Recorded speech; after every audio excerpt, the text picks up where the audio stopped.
Yeah, I'm still here. I'm still home. I was supposed to close this week, but it didn't happen. It's delayed. I'm kind of glad.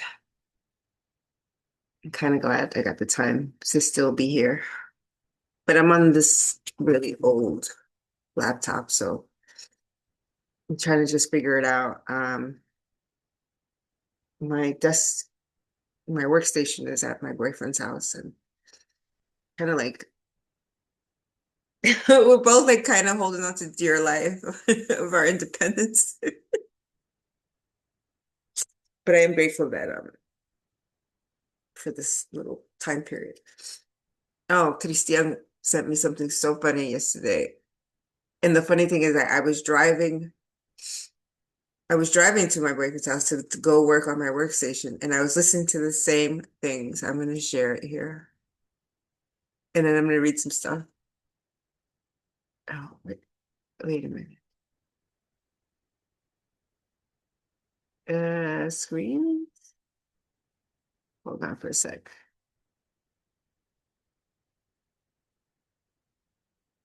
Oh, okay. Let's see. Share. Mm, okay. Yes.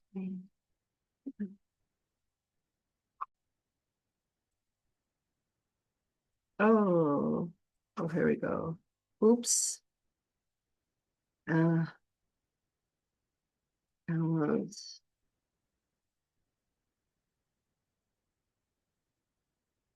Here we go. Okay, Stian. When he was on campaign trail versus Kamala, the microphone didn't work and he's frustrated and he's throwing a temper tantrum. But then he perfectly executed and simulated a blowjob with a knowledge and familiarity that I kind of turned my head to. I was like, what's going on with this insider knowledge about how to perform a blowjob? It just seemed so familiar. He just took that microphone and simulated the blowjob with such ease. And here he is on the campaign trail talking about how hot he thinks guys are. Yet Charlie Kirk has to quantify Donald Trump's masculinity because the biggest cover up in the MAGA winosphere outside of the cover up of Jeffrey Epstein and Donald Trump being at the center of it.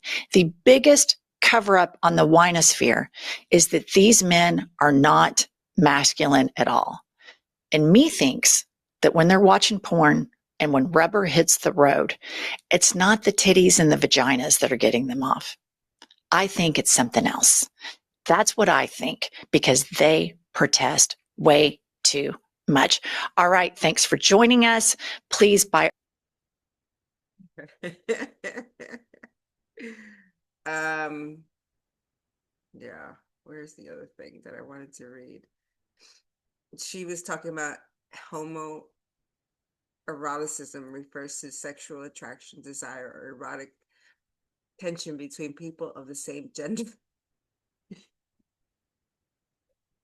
The term encompasses both explicit sexual content and more subtle forms of same-sex attraction or romantic tension.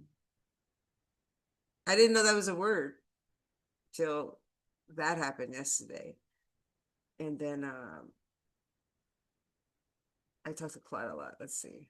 I was asking Claude about the Peter Pan syndrome. Uh, and what it is,